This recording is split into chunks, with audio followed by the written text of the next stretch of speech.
Sarah Goode was born into a difficult era in American history.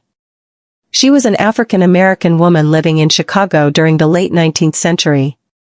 The 1860s to 1880s were tumultuous years in the United States, especially for African Americans, who faced discrimination, systemic racism, and limited economic opportunities.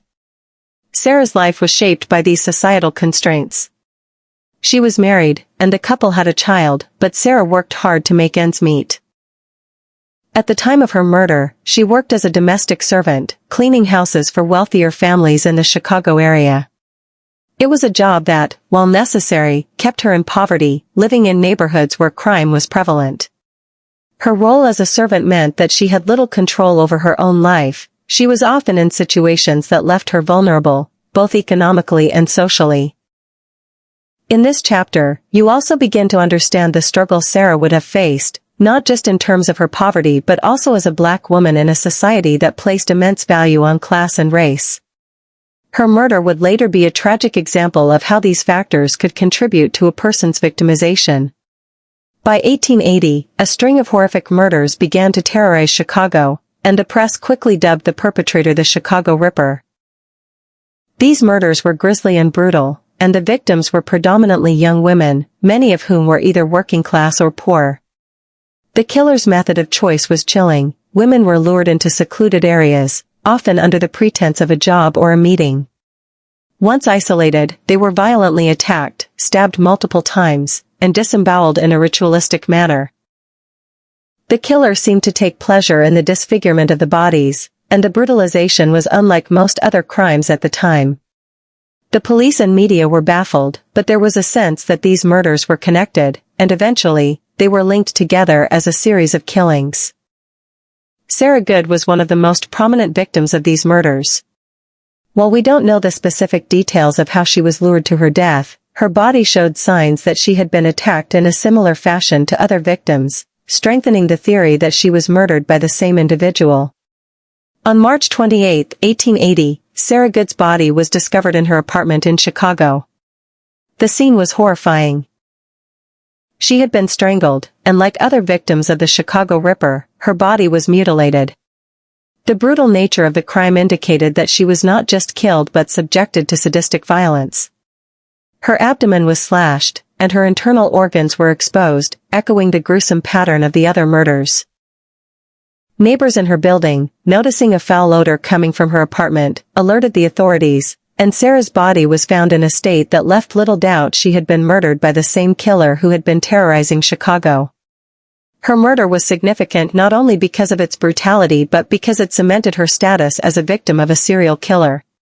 At the time, the public was already on edge due to the earlier killings, and Sarah's murder only deepened the sense of fear and panic. The police investigation was marked by confusion, and it quickly became clear that this was no ordinary crime.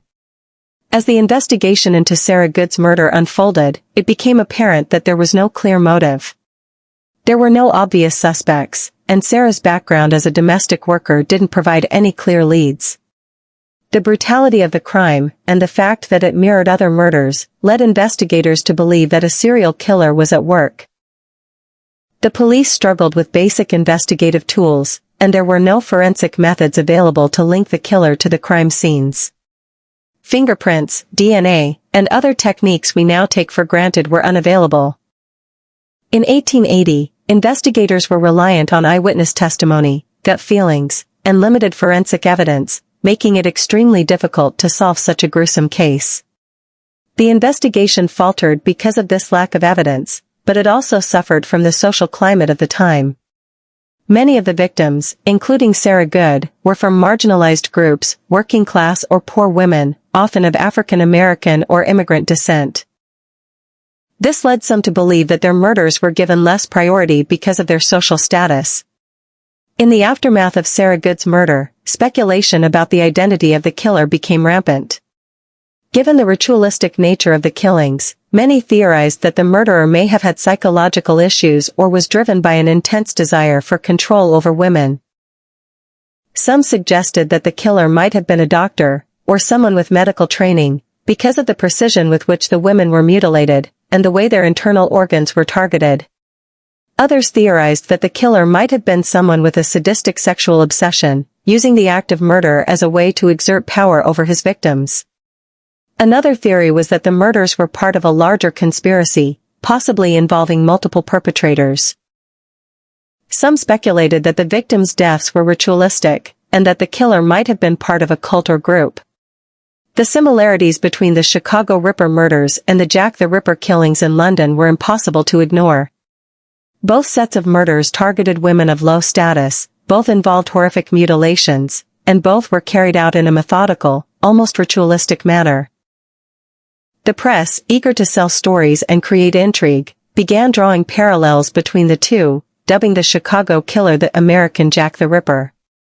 This connection to the Jack the Ripper case added a layer of mystique to the Chicago murders.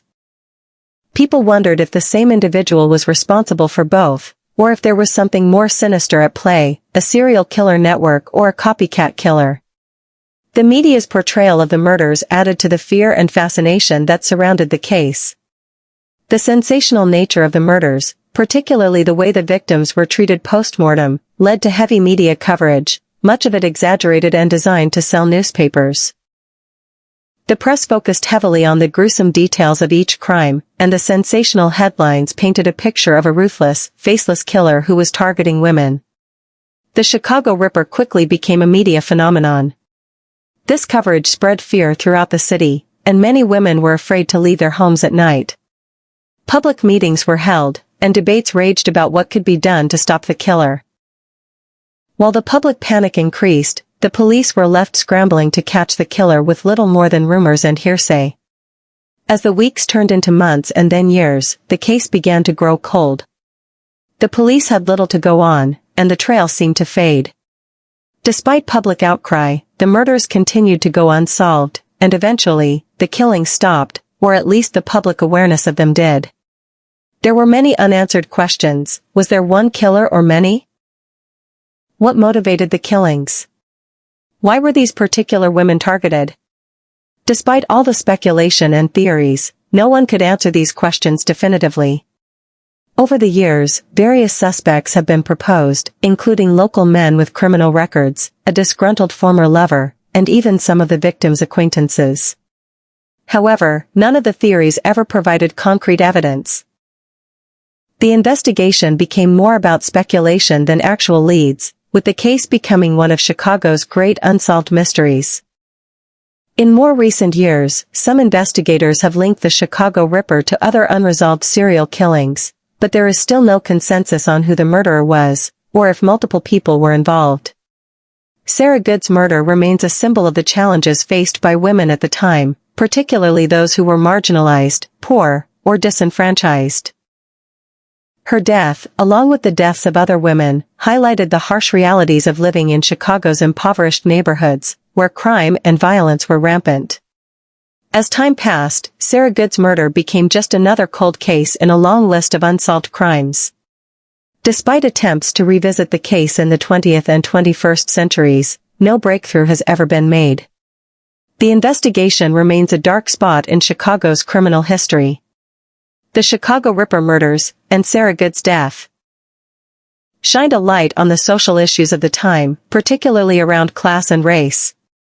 While the case is largely forgotten today, its impact on public awareness of urban violence was significant. In recent years, true crime enthusiasts and historians have revisited the case, suggesting new theories and perspectives. With modern tools and methods, some have called for a re-examination of old evidence, though the case remains unresolved. The legacy of the Chicago Ripper continues to captivate true crime fans. Sarah Goode's story, while tragic, has become a part of the broader narrative of America's early serial killer history. As of today, the case remains unsolved. The mystery surrounding Sarah Goode's death, along with the others, continues to haunt the city of Chicago and leaves a chilling reminder of a time when justice was elusive for many victims.